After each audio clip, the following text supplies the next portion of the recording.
이 시간 은혜 받으실 하나님의 말씀은 사도행전 2장 37절에서 47절까지에 있는 말씀입니다.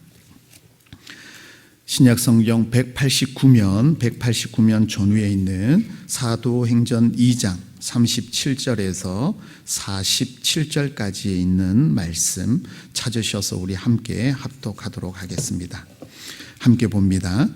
그들이 이 말을 듣고 마음에 찔려 베드로와 다른 사도들에게 물어 이르되 형제들아 우리가 어찌할꼬 하거늘 베드로가 이르되 너희가 회개하여 각각 예수 그리스도의 이름으로 세례를 받고 죄 사함을 받으라. 그리하면 성령의 선물을 받으리니 이 약속은 너희와 너희 자녀와 모든 먼데 사람 곧 주 우리 하나님이 얼마든지 부르시는 자들에게 하신 것이라 하고 또 여러 말로 확증하며 권하여 이르되 너희가 이 패역한 세대에서 구원을 받으라 하니 이 말을 받은 사람들은 세례를 받으며 이날에 신도의 수가 3,000이나 더하더라.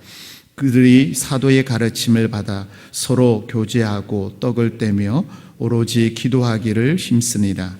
사람마다 두려워하는데 사도들로 말미암아 기사와 표적이 많이 나타나니 믿는 사람이 다 함께 있어 모든 물건을 서로 통용하고 또 재산과 소유를 팔아 각 사람의 필요를 따라 나눠주며 날마다 마음을 같이하여 성전에 모이기를 힘쓰고 집에서 떡을 떼며 기쁨과 순전한 마음으로 음식을 먹고 하나님을 찬미하며 또 온 백성에게 진송을 받으니 주께서 구원받는 사람을 날마다 더하게 하시니라. 아멘. 시간 목사님 나오셔서 말씀 전하실 때 큰 은혜 받으시기 바랍니다. 할렐루야. 우리 아버지 하나님은 사랑이십니다. 그 하나님은 여러분과 저를 사랑하십니다. 또한 그 하나님은 여러분과 저를 위한 놀라운 계획을 갖고 계십니다. 6월 23일 금요일 새벽 기도를 통해서 다시 한번 저와 여러분이 우리 주님의 풍성한 사랑을 체험하시고 또 우리를 향한 놀라운 계획을 발견하게 되시기를 주 예수 그리스도의 이름으로 축복합니다. 오늘 공독한 말씀을 중심으로 42절 말씀을 중심해서 성령 충만한 교회라고 하는 제목으로 여러분과 함께 은혜를 나누기 바랍니다. 우리 말씀 제목 저를 따라 한번 해주시기 바랍니다. 성령 충만한 교회. 성령 충만한 교회.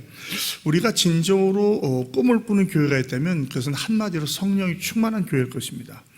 우리가 기도의 제목도 마찬가지고 우리 인생의 가장 큰 목적은 성령의 충만함을 받아서 우리의 뜻대로 사는 것이 아니라 우리의 뜻이 하나님의 뜻에 합하게 되고 그 하나님의 뜻을 따라 살아갈 때 개인도 가정도 교회도 우리가 꿈꾸는 온전한 개인과 가정과 교회의 모습을 이루어 나갈 수 있다고 생각합니다. 그래서 오늘 말하는 이 초대교회가 시작되니까 아름다운 게 항상 우리가 꿈꾸는 그 교회, 그리고 초대교회로 돌아가자.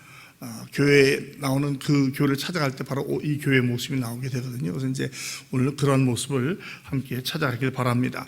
오늘 말씀은 어제 있던 그 베드로의 설교가 끝난 다음에 이제 그들이 그 말씀을 듣고 이제 가슴이 찔렸다. 찔렸다는 말은 뭐 관통했다는 뜻이 있어요. 그냥 단지 살짝 찔린 게 아니라 뭐 뻥 뚫고 지난 것 같은, 그냥 우리 종종 큰 망치에 맞춰서 멍한 것 같은 그런 감동이 온 거예요. 그걸 가지고 형제를 우리가 어찌하여야 할꼬라고 하는 이제 말씀을 통했을 때 베드로가 권면하면서 어떻게 하려고 얘기해 주는 그 모습이 상반부에 나오죠. 30절로 41절까지는 베드로의 설교에 대한 청중의 반응이 나오고요. 그 다음에 42절부터 47절까지는 그 아름다웠던 초대교회의 모습이 여러 가지 현상과 그 교회에 나타난 원리와 현상이 모습을 보여주게 됩니다. 우리가 이것을 보면서 우리 개인과 가정과 교회가 이러한 모습을 살아가기를 꿈꾸기를 주님의 이름으로 축복합니다. 이 30절에 그들이 이 말 앞에 나온 베드로의 설교를 듣고 마음에 찔려 베드로와 다른 사도들, 즉 12사도들이죠. 이제 그 가룟 유다가 빠지고 마띠아가 도는 그 12사도에게 물어봅니다. 형제들아 우리가 어찌할꼬. 그러니까 반응이 많이 다르죠. 스데반이 설교할 때는 막 귀를 막고 돌로 쳐 죽이려고 했죠. 여기서는 형제들아 뭐 정말 사람 취급도 하지 않던 사람들을 형제들 어찌했든 좋겠는가라고 이제 얘기하는 거죠. 이것은 빈정되는 말이 아니죠. 야 도대체 뭐 하라고 어쩐 말이야. 그게 아니라 정말로 도대체 제가 어떻게 해야 되겠습니까? 어떻게 해야 당신이 말한 그대로 되겠습니까? 라고 물어보는 거예요. 그때 베드로가 대답하죠. 네 가지를 얘기했어요. 회개해라, 그리스도 이름으로 세례를 받아라, 죄사함을 받아라, 성령의 선물을 받아라. 회개한다는 거 뭡니까? 방향을 바꾸는 거죠. 죽음의 길로 갔다가 생명의 길로 돌아서는 거예요. 회개할 때는 눈물과 애통과 곡이 따를 수도 있지만 그렇지 않을 수 있어요. 중요한 것은 마음의 변화인 거예요. 회개했다고 말을 하는데 삶이 변하지 않는다든지 하면 그건 진정한 회개라고 말할 수가 없죠. 후회라고 말할 수 있을지 모르지만. 그러니까 성경이 말하는 회개는 뭐냐면 후회와 함께 내 삶의 방향을 돌이키기로 결단하고 헌신하는 거예요. 물론 항상 그렇게 되진 않아요. 저와 여러분이 경험해봤지만 어떤 죄를 회개했다고 완전히 그렇게 되진 않죠. 그럴 때도 있지만 그렇지 않을 때도 있는 거예요. 중요한 것은 마음을 방향을 바꾸는 거예요. 더 이상 이제는 내가 글로 가지 않겠다. 180도 방향을 바꾸겠다. 그런 의미가 있었어요. 그 다음에 그리고 회개에 합당한 열매를 맺는 거죠. 성경에 보면 몇 가지 열매 있죠. 회개에 합당한 열매, 입술의 찬양의 열매, 전도의 열매, 성령의 열매. 이게 이제 성경이 원하는 우리가 맺기를 바라는 성령의 충만을 받을 때 일어나는 얘기를 말하는 거죠. 말씀드렸지만 여기서 이제 회개한다면 성령 받는다고 하니까 회개하기 전까지는 성령을 받지 못하는 것이냐? 그런 뜻은 아니에요. 왜냐하면 성령으로 하지 아니하고는 회개하고 예수를 영적 구원으로 받을 수 없기 때문에 이미 성령이 역사하시는 말미암아 이제 회개하게 되고 방향을 바꾸고 세례를 받습니다. 세례는 계속 말씀드리는데 구원의 조건이 아니고 구원받은 증거예요. 구원받고 회개하고 이미 세례를 공식적으로 선포하는 거죠. 어떤 분은 뭐 굳이 세례를 받아야 됩니까? 그런데 저는 꼭 받아야 된다고 생각을 해요. 세례 받지 않고 구원받을 수 있는가? 저는 믿습니다. 전쟁터에서나 죽기 전에 갑자기 예수를 믿고 세상을 떠나면 그건 구원 받는 거예요. 그러나 적어도 모든 형편이 허락된다고 한다면 개인적으로 이 신앙의 내적인 신앙의 변화를 공적으로 표현하는 게 세례거든요. 세례 예식이거든요. 세례를 통해서 하나님과 여러 증인 앞에서 내가 이제 옛살을 버리고 회개했고 이제는 정말 주님을 따라 살겠습니다 하는 거예요. 그래서 회개는 반드시 교육이 필요해요. 그 초대교회에서도 항상 그 이제 캐테키즘이라고 그래가지고 예수 믿은 사람들은 일정 기간을 교육받고 세례를 받게 합니다. 우리 교회도 보면은 기본적으로 6개월 지난 다음에 학습을 받게 한 다음에 그 후로 또 6개월이 지난 다음에 세례를 받게 합니다. 적어도 예수를 믿은 증표를 가지고 1년은 지나야 신앙을 가르치고 공부한 다음에 뭐 십계명, 주기도문, 사도신경, 신약, 구약, 기도 이런 걸 배우게 한 다음에 적어도 신앙의 기초를 확인한 다음에 그 다음에 이제 세례를 받게 되는 거죠. 그러니까 그런 의미가 있는 거예요. 단순히 그냥 외적으로 표현하는 것이 아니라 상당히 중요한 의미를 갖고 있습니다. 그리고 이제 죄사함을 받는 거죠. 이제 죄사함을 받았다는 것은 이제 죄에서 자유함을 받고 죄성을 가지고는 있으나 어찌하든지 몸부림치면서 바른 삶을 살기 위해서 애쓰는 거예요. 그리고 이제 성령의 선물을 받는다 그러니까 이게 무슨 뭐 성령의 어떤 은사인데 사실은 이게 원어로 보면 성령이라는 선물을 받겠다는 거예요. 말씀드리죠. 성령 이미 역사했지만 이제 이후로는 내가 내 뜻으로 사는 것이 아니라 성령님을 쫓아서 성령님의 뜻대로 살게 하겠다는 그런 결단과 함께 그런 역사가 일어난다는 것이죠. 그러니까 베드로가 세 가지를 얘기해줘요. 회개, 세례, 죄사함, 성령입니다. 그리고 부연 설명. 이 약속은, 이 축복은, 이 구원은 너희와 너희 자녀와 먼 데 사람, 우리 하나님이 얼마든지 부르는 자들에게, 이거 바로 누구든지 주의 이름을 부르는 자는 구원을 받게 되겠다. 그저 어제 봤잖아요. 주의 이름을 부르는 자는 구원을 받는다는 거예요. 그 얘기가 이루어지는 거예요. 이제 먼데라는 말은 시공을 다 포함해요. 시간적으로는 앞으로 오는 모든 세대, 우리죠. 그 초대교회가 아니지만 그 다음에 오는 모든 세대. 그 다음에 먼데, 공간적으로. 즉 예루살렘만이 아니라 전 세계에 흩어져 있는 디아스포라 유대인, 그리고 앞으로 예수를 믿게 된 모든 백성, 그러니까 모든 삶을 포함하는 그들에게 다 이 약속이 이루어질 것이다 라고 얘기합니다. 그걸 계속 확증하고 경험하니까 그날, 그리고 이제 패역한 세대 구원을 받으라고 그래요. 패역하다는 건 뭐냐면, 원어적인 의미가 뭐냐면 이 나무, 그 목공하는 장이 나무를 봤는데 도저히 쓸데가 없는 거예요. 아무리 봐도 쓸데가 없는 거, 그걸 패역하다고 그래요. 아무 데에도 쓸데가 없는 거죠. 여러분, 이 세상이 물론 뭐 문명의 이기도 발달하고 의학도 발달하고 하지만 사실은 영적으로 본다면 예수를 믿지 않으면 아무 데도 쓸데없는 거예요. 공부를 많이 하면 뭐하고 돈, 명예, 권세를 얻으면 뭐해요. 미모가 있으면 뭐하고 건강이 있으면 뭐하겠어요. 그거 다 죄진 데밖에 안 쓸 텐데. 그런 아주 정말 쓸모없는 이러한 세대로부터 구원을 받으라. 근데 이제 받는다는 말이 내가 구원했단 말 안 하잖아요. 왜 구원 받았다고 그러죠? 이게 신적 수동태예요. 그러니까 하나님이 하시는 거지 우리가 하는 게 아니라는 거죠. 그러니까 구원을 받으라. 여러분 그 밑에 보면 말을 받은 사람들은 세례를 받음에 신도의 수가 다 수동태로 되어 있어요. 그러니까 우리가 하는 것이 아니라 하나님께 하시는 거라는 거예요. 그러니까 교회의 부흥도 성장도 우리가 무슨 방법론을 가져와가지고 이렇게 하면 될 것이다 프로그램을 가는데 그게 아니라는 거죠. 성령이 충만한 사람들이 모이게 되면 성령의 역사를 통하여 개인적인 변화와 가정적인 변화와 교회적인 변화와 성장과 성수이 있게 되는 거예요. 그러니까 우리가 기도하고 몸부림치는 것은 바로 이런 모습입니다. 무슨 어느 교회에서는 무슨 프로그램 가져왔더니 뭐가 되더라 그런 경우도 있어요. 그러나 저희가 추구하는 그거보다는 개인적인 내적인 삶의 변화죠. 그런 프로그램을 가져오는 이유와 목적도 뭐가 있어요? 개인의 삶의 변화거든요. 그래서 그것이 조금씩 퍼져나가면서 공동체적인 변화를 꿈꾸는 것, 그게 모습입니다. 자, 세례를 받았다. 이 세례는 물세례, 성령세례 다 포함하는 거죠. 그러니까 이 성령을 받고 또 공적으로 이 구원받은 세상에 알리는 거죠. 신도의 수가 아니에요. 믿는 자들, 신도라는 말을 많이 쓰죠. 수가 3천이나 더했다고 그래요. 자, 이 3천은 얼마를 말하냐면 처음에 이제 모였을 때가 120문도가 모였잖아요. 120문도에 3천이 더해져요. 이걸 계산해 보면은 무려 2,500%, 26배가 되는 거예요. 놀라지도 않으시네. 26배라는 건 대단한 거예요. 이 당시에 예루살렘에 사는 사람이 보통 한 3만에서 5만을 잡아요. 그리고 절기, 6월절 같은 절기가 되면 보통 한 20만에서 많게는 50만까지 모인다고 그래요. 그때에 120명이 3,000명이 됐다는 것은 엄청난 변화죠. 엄청난 변화죠. 뭐 만약에 우리 교회 3,000명이 늘어나면 감당을 못할 정도 아니겠어요? 그런 폭발적인 역사가 일어났습니다. 그러면 이게 다시 말씀드리지만 이 사람들이 교회 건물이 있었겠어요? 성경 교육 프로그램이 있었겠어요? 성령의 감동을 받고 은혜가 받은 거죠. 그 성경이라는 많은 이 부흥의 역사. 영국의 웨글스 지방이라든지 미국의 대각성 운동이라든지 한국의 1907년에 그 원산과 그 평양 대부 운동을 보면 무슨 건물이 많아서 뭐가 좋아서가 아니에요. 그 말씀을 들을 때에 성령께서 그들의 마음을 감화감동해서 찔림을 받는 거예요. 그리고 교회를 나왔다든지 교회 처음으로 왔던 사람들이 통회하며 자복하며 회개를 해요. 그 회복하는 가운데 그 은혜를 받고 또 사명을 받고 하나님께 헌신하는 부흥이 일어나는 겁니다. 그러니까 그런 것이 이때 일어났다는 거죠. 그러니까 우리 교회도 항상 말씀드리지만 먼저 기도하셔야 돼요. 기도하다 보면 성령이 은혜를 주시고 감동을 주면서 제일 먼저 하는 게 죄를 깨닫게 돼요. 은혜를 받고 기쁘기도 하지만 내 죄가 깨달아져요. 아무도 모르는 거, 나만 아는 거, 겉으로 나타나는 내 안에 있는 그런 죄를 깨닫게 돼요. 그럼 성령의 감동으로 통회하고 자복하게 돼요. 눈물을 흘릴 수도 있고 꼭 그렇지 않을 수도 있지만 마음의 깊은 감동을 통해서 나 더 이상 이렇게 살아서는 안 되겠다, 돌이켜야 되겠다 결단을 하게 돼요. 그리고 계속 기도하다 보면 하나님이 사명을 주셔요. 그럼 나는 어떻게 주를 위해서 살아야 될까? 교회를 섬긴다든지 전도를 한다든지 구제를 각자 이제 은사를 주시면서 은세대로 죽게 살기 결단하게 되고 그렇게 살아가게 돼요.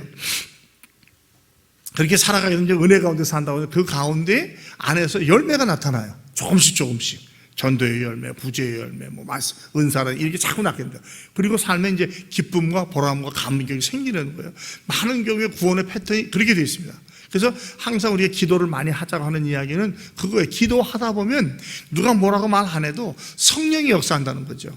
그리고 성령이 역사하면 깨닫게 되는 거예요. 내가 누가 말할 필요가 없어요. 그리고 각자 은혜를 받은 대로 삶이 변화되고 헌신되는 역사가 일어나는 것이죠. 우리에게도 이런 역사가 계속 일어나기를 주님의 이름으로 축복합니다. 이 새벽에 나온 용사들뿐만 아니라 더 많은 분들이 이제 성령 건축이라는 아주 좋은 동기부여가 되잖아요. 근데 와야 되는데 사실 생각보다 그렇지 않아요. 여러분도 한번 주위를 돌아보십시오. 제 생각 같아서는 막 성전 건축하다니까 100명도 나오고 막 그러고 싶은데 그대로 안 되는 게 현실이에요. 그러니까 우리가 기도해야 될 것은 막 그들을 끌어오자. 어떤 사람도 자꾸 얘기하면 기분 나빠잖아요. 뭐 제가 종종 여기서 재직이 안 나온다 그러면 목사님은 맨날 무리만 가지고 꾸중한다 그러는데, 제가 바라는 것은 적어도 재직이라고 하면 교회에서 중요한 역할을 감당하고 그래도 은혜 받은 분들이 재직되지 않을까, 그런 생각에서 말씀을 드리는데, 여러분 제가 그래서 신앙의 연조는 사실 큰 문제가 되지 않아요. 일반적으로는 그렇지만 큰 마음이 없어요. 정말 기도하고 하나님 은혜 주시면, 물론 형편과 사정은 여기 못 나오니까 집에나 처한 데서 기도할 수 있겠죠. 그런데 우리가 현실적으로 보자고, 과연 그런 분이 얼마나 있겠어요. 이게 나온다고 하는 게 훈련이거든요. 훈련. 형편만 허락된 데만 나오고 개인적으로라도 교회에 나와서 계속 기도하면 좋겠다는 생각이 들어요. 어제 우리 교육자들이 이제 예배처를 가서 보면서 여기는 적어도 하루라는 시간, 새벽부터 저녁 늦은 시간까지는 그 자리가 기도의 처소가 되어야 되겠다. 이제는 여기 와서 기도 못 하잖아요. 이제 9월달부터 철거하면 이제 새로운 예배처에 가서 해야 되는데, 적어도 24시간 열어놓고, 24시간 아니라도 우리가 열어놓고 교육자들이 돌아가면서 자꾸 기도하고, 우리 성도들 하루 종일 아무 때나 와서 기도할 수 있으면 좋겠다. 만면에 기도하는 집이 되어야 되니까. 저는 그렇습니다. 성전은 재정으로 지어지는 게 아니에요. 재정은 우선이 아니에요. 기도예요, 기도. 하나님께 매달리고 예배하는 자가 모이는 게 중요한 것이지, 재정이 많아요. 그래서 걱정 없이 건물을 확 지었어요. 그럼 교회가 부흥하냐? 그렇지 않다는 거죠. 이미 부흥은 우리 안에서 시작되어야 돼요. 기도하는 가운데 은혜 받고 감동받고 헌신하고, 그래서 그러한 자들이 모여서 하는 거예요. 그런 걸 원치 않는 분들은 입 딱 다물고 아무 말만 안 하면 돼요. 불평만 하지 마세요. 불평만. 뭐가 있자고. 재정도 얘기하지 마세요. 하나님께 맡기시라고. 하나님 믿는다는 게 뭐예요? 뭐 돈이 많이 들고 뭐가 어쩌고. 필요 없어요. 그런 거 안 되겠다는 뜻이에요. 죄송합니다. 안 하겠다는 뜻이에요. 하려면 입 딱 다물고 기도만 하면 돼요. 그러면 하는 사람이 다 해요. 여러분, 성도가 다 똑같이 헌금합니까? 그렇지 않아요. 감동 받은 사람은 없어도 집도 드리고 재산도 드려요. 감동 안 받은 사람은 돈이 수백억 있어도 안 내요. 그런 사람들이요. 그리고 꼭 안 내는 사람들이 말을 많이 해요. 뭐가 이렇다 저렇다, 형편이 이런데, 상황이 이런데. 아니에요. 이미 성령께서 감동하셔서 우리의 마음을 흔들어 주신 거예요. 저는 여러분이 그런 감동을 받은 줄로 믿습니다. 만약에 안 받았다면 그냥 가만히만 계셔요. 기도만 하셔요. 나머지는 성령께서 은혜 받은 사람을 통해서 역사하실 줄로 저는 믿습니다. 아멘 좀 하세요. 아멘 좀. 아멘. 딴 생각하지 마세요. 불평하면 안 되는 거예요. 불만하면은 맡기세요. 당회가 다 하나님께로 위임받아서 기도하고 결정해서 하는 거예요. 신뢰하고 쫓아주십시오. 그럼 반드시 놀라운 역사가 일어날 줄로 믿습니다. 자, 이렇게 구원받은 자가 3천이나 더하면서 어떠한 역사가 일어나 42절이 굉장히 중요해요. 4가지에 전혀 힘썼다고 그래요. 사도의 가르침을 받아요. 교제합니다. 떡을 뗍니다. 기도하는 거예요. 그래서 기도하기면 힘쓰기 아니라 이 힘쓴다는 말이 4가지를 다 수식을 해요. 사도의 가르침을 받는다.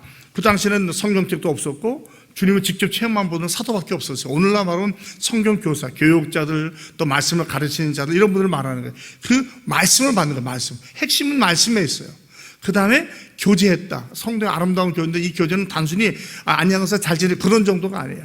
밑에 나오자 모든 것을 삶을 공동체로 나눈 통용하는 정도의 교제를 말하는 거예요. 위로해주고 격려해주고 도와주고, 우리 교회에서 여러 가지 많이 하잖아요. 뭐 장례가 났다는 때 찾아 사주는 그런 것까지 포함하는 거예요. 그다음에 떡을 뗐다는 것은 예배를 말해요. 성찬과 애찬을 말하는 것이죠. 예배 중에 그때는 모일 때마다 성찬을 했어요. 그리고 그 전과 후로 애찬식을 식사를 같이 공동체 식사를 했습니다. 그런 것을 말하는 거예요. 그 다음에 기도하는데 힘썼다, 전념했다. 옛날에 전념이라는 말을 쓰는데, 이 4가지가 바로 그 교회의 부흥 내지는 초대교회의 성령 충만의 원리라고 말할 수 있어요. 그 다음에 이제 46절 47절 그 원리를 따라서 나오는 현상이 한 5가지 7가지 나오는데, 우리에게 중요한 것은 바로 오늘 이 말씀입니다. 말씀과 또 교제와 예배와 기도, 이 4가지에 힘쓴다는 거예요. 그랬더니 사람마다 두려워한다. 이 두려워서 벌벌 떠는 게 아니라 하나님을 경외하는 거예요. 하나님에 대한 두려움. 왜? 사도를 통해서 이적과 기사가 막 나왔다. 병이 났습니다. 죽은 자가 살아납니다. 뭐 문제가 해결되고, 이걸 보면서 이게 이 당시에 사도들은 사실은 범인보다도 낮게 생각했잖아요. 아유, 갈릴리하면 완전히 촌사람으로 상징하거든요. 촌딱이거든요. 이런 사람들은 역사를 나타내니까 이거는 이들이 아니라 하나님이 이들을 통해서 역사하시는 걸 깨닫게 되는 거예요. 그래서 하나님을 두려워하게 돼요. 그러면서 믿는 사람이 다 함께 있어서 모든 물건을 통용했다. 그러니까 함께 있다는 게 같이 산다는 건 아니고요. 그럼 날마다 성전에서 모이기를 힘썼으니까 각자 자기 집이 있었던 거예요. 그런데 마음을 같이 하면서 모일 때마다 공동체적인 생활을 같이 하는 거예요. 통용한다, 같이 공유했다. 없는 사람은 드릴 게 없지만 있는 사람을 드림으로 말미암아 부족한 사람을 도와주는 역사가 일어나는 거예요. 그래서 같이 공유했다. 재산과 소유를 팔았다. 재산은 땅을 말해요. 소유는 땅이 아는 것을 말해요. 그러니까 있는 것을 다 드려서 필요에 따라서 나눠주었다 얘기를 해요. 제가 말씀드리지만 어떤 사람들은 공산주의가 기독교에서 나왔다는데 그렇지 않아요. 이건 공산주의는 다 똑같이 나누자고 하잖아요. 그리고 결론 그렇게 안 하는데 그게 아니에요. 여기는 필요에 따라 줘요. 그러니까 아이가 5 있는 사람은 그만큼 많이 필요가 많으니까 그런 식으로 나누는 거예요. 부 두 부만 산다. 그렇게 많이 없는 거예요. 이런 식으로 필요에 따라 자원하는 마음을 드는 것입니다. 억지로 뺏어가지고 2부짜리씩 잘리는 게 아니에요. 그러니까 오해하시면 안 돼요. 이 공산주의가 얼마나 무섭습니까? 공산주의가 같이 나눈다고 하지만 결국은 지금 보세요. 이 북한을 보십시오. 다 똑같이 공유하고 살아요? 안 그래요. 평양에서 사는 사람들과 지방에서 사는 사람은 천지차이예요. 누가 그러면 평양 사람들은 가난을 모른다고. 가난이 뭐야 그런데요. 왜? 당 간부를 찾아보니까 다 뺏어다가 자기만 그러고요. 사실 중국도 마찬가지인 거예요. 그러니까 이런 것이 절대로 공산주의의 시작이 기독교라는 말을 오해하시면 안 돼요. 그렇지 않아요. 기독교는 그렇게 하지 않았어요. 자원하는 마음으로 드렸고 필요에 따라 채워준 거예요. 자, 그러면서 계속 교회 모습이 사실 마음을 같이 했다. 중요한 건 이거죠. 마음을 같이 하는 거예요. 마음이 갈라지면 안 돼요. 그러니까 제가 기도할 때도 성전 거주에서 제일 기도하는 게 하나님 하나 되게 도와주세요. 한 마음 되게 도와주세요. 갈라지지 않게 도와주세요. 우선 당회부터 그리고 모든 재직들이 모든 성도가 주일학교까지 당회가 추구하는 그 목표를 따라서 하나가 돼가지고 전심전력하는 거예요. 그래도 될지 말지인데 만약에 거기서 나는 이렇게 생각해 너는 이렇게 생각해 이러면 어떻게 되겠어요. 의견을 나누는 게 아니라 갈라지면 안 된다는 거예요. 교회가 갈라지면 세상에 본이 안 돼요. 하나가 되는 것이죠. 박정희 대통령이 사실은 어렸을 때 주일학교를 다녔어요. 그래가지고 대통령이 된 다음에 제가 이화여대에서 전국 주일학교 교사 수련회가 있었어요. 그래서 주일학교를 대표하는 사람이 1,000몇 명이가 모였다고 그래요. 근데 거기 박정희 대통령이 와서 기념사를 했답니다. 근데 어떤 얘기를 하냐면 그때 그렇게 하는 거예요. 나도 어렸을 때 주일학교 다녔습니다. 그런데 왜 내가 교회를 떠나게 됐는가? 내가 다니던 그 교회에서 장로들이 싸우는 거 보고 난 이 교회는 안 나와야 됐다는 거예요. 그러면서 여러분 저와 같이 불행한 군인을 만들지 마. 불행한 군이란 말이 거기서 나왔다는 거예요. 저와 같이 불행한 군인을 만들지 말아 주십시오. 여러분 정말 싸우지 말고 신앙을 잘 가르쳐 주십시오. 이런 얘기를 했다는 거예요. 깜짝 놀랐어요. 그 얘기를 듣고서는요. 교회가 만약에 하나 되지 않는다면 갈라진다면요. 죄송합니다. 이미 끝난 거예요. 콩가루 집안이거든요. 우리 교회는 그런 일이 없기를 바랍니다. 의견의 차이를 말하는 게 아니에요. 그런데 난 너하고 싫어. 너 안 볼 거야. 너 할 수 없이 너 얼굴은 보지만 넌 나하고 아니야. 이건 아니라는 거죠. 그건 이미 성도의 삶이 온전히 회개한 삶이 아니야. 여러분 정말로 회개했다면 잠깐 미워할 수 있으나 돌아서는 게 맞는 거죠. 그리고 성령이 계속 그걸 나한테 하는데 어떻게 그걸 모른 척하고 살고 있겠어요. 그럼 그만큼 성령의 역사에 무뎌졌다든지 죄에서 성령이 역사하지 않는 거예요. 그럼 어떻게 구원받았다고 말할 수 있어요? 삶에 생활의 회개가 있어야 된다면요. 그게 어떻게 되냐고요. 점점 가까다 그런 비슷한 모습을 보면서 막 가슴이 찢어지는 것 같아요. 아니, 의견도 다를 수 있고, 또 심지어는 막 언성도 높일 수 있어요. 사람이니까, 기질이 다르니까. 그러나, 그게 거기서 끝나야지. 기도한다는 사람이 그걸 깨닫지 못하고 계속해서 너는 너대로, 나는 나대로. 그건 이미 콩가루 집안인 거예요. 우리 중앙교회는 그렇게 되지 않길 바랍니다. 저는 그래요. 성전이 안 지어져도 좋아요. 괜찮아요. 갈라지면 안 돼요. 갈라지면. 그렇게 하면 어떻게 되냐? 기도 외에는 풀 방법이 없어요. 이걸 어떻게 풀겠어요? 찾아가서 무슨 설명을 한다고 양해를 구한다고 되겠어요? 아닙니다. 안 됩니다. 마음이 바뀌면은. 성령이 감동해야 돼요. 그래서 우리는 그것을 놓고 나도 변화되고 그도 변화되어서 성령 하나 되기를 힘쓰는 우리 중앙교회가 되기를 주님의 이름으로 부탁드립니다. 성전에 모이길 힘썼어요. 그들은 하루에 3번씩 기도하러 왔는데 열심히 모였어요. 모이기 힘쓰고 또 집에서 떡을 떼며 예배했고 이제 흔히 말하는 가정교회가 됐던 거죠. 오늘같이 이렇게 그런 건물이 없었으니까 각자 처소에서 모였습니다. 3,000명이 그렇게 모인다는 거, 모을 장소가 없잖아요. 기쁨과 순전한 마음으로 음식을 먹고 하나님을 찬양했습니다. 백성의 친송을 받습니다. 구원 얻는 사람을 날마다 역시 더하게 하셨다는 거예요. 우리가 더한 게 아니라 하나님께서 더하게 해주시는 거예요. 성경에 주시는 원리대로 살아가면 어찌 보면 구원은 주님이 허락해 주지 않겠는가, 그런 생각이 들어요. 그러니까 이 초대교회 모습이 할 얘기 많습니다. 균형과 조화를 이루어야 돼. 교회가 항상 기도하지만 개인도 가정도 교회도 균형과 조화, 지정의 말씀을 깨닫고 감동을 느끼고 의지적으로 행동해야 돼요. 하나님과의 관계, 이웃과의 관계, 물건, 대물 관계도 분명히 잡혀 있어야 돼요. 그래서 하나님을 중심으로 성교주는 가치를 가지고 우리가 살아가는 것이 중요합니다. 이렇게 건물을 떠나서 우리가 건물이 있어서 교회가 부흥한 게 아니잖아요. 그러니까 우리가 이렇게 초대교회 모습을 따라간다면 하나님께서 도와주시고 보여주실 거예요. 여기에 플러스 하나님의 때가 돼서 성도들의 헌금과 기도가 모여져서 성전이 지어지게 될 겁니다. 그럴 때 이것이 계속 이어짐으로 말미암아 교회는 이미 아름다운 교회, 부흥하는 교회, 성장하고 성숙하는 교회가 될 거예요. 그때 가면 될 거다, 그건 아니라는 거죠. 그래서 제가 자꾸 말하는 게 믿음을 건축하십시오. 기도하면서 하나님 제가 어떻게 좋겠습니까? 어떻게 제가 여기에 기여할 부분이 있겠습니까? 기도하면 하나님께서 깨닫게 해주실 거예요. 남들 눈치 보지 마세요. 성령께서 감동하시는 대로. 옛날에 우리 선배들이 교회 지을 때 학생 시절에 학교 끝나고 여기 와서 벽돌 메고 올랐다는 거 아니에요? 그 성령의 감동인 거예요. 그런 역사가 좀 이번에도 일어날 줄로 믿습니다. 이번에 이제는 뭐 그런 게 없겠지만, 그러나 나름대로 하나님께서 어떠한 방법이든지 은혜 주실 거예요. 그것을 통해서 아름다운 성전, 즉 다시 말해서 외모보다는 우리 내적인 초대교회 모습이 이어져 가는데 기여하시는 저와 여러분이 다 되시기를 주 예수 그리스도의 이름으로 축복합니다.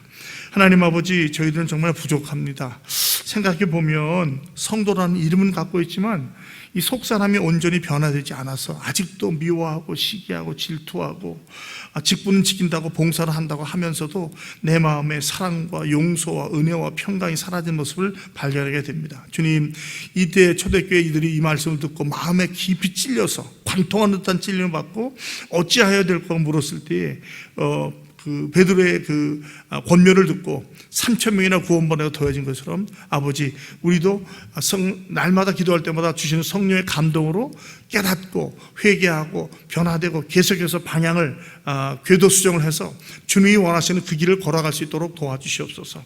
먼저 하나님 앞에 바로 서게 하시고 또 사람 앞에 바로 서므로 말미암아 우리 안에 성전이 지어지고 믿음이 건축되고 이것이 모여져서 우리가 꿈꾸고 소원하는 아름다운 외적인 성전이 이루어질 수 있도록 도와주시옵소서.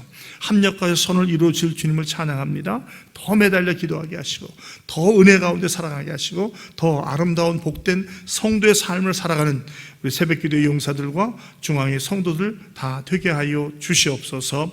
주 예수 그리스도의 이름으로 축복하며 감사하며 간절히 기도합니다. 아멘.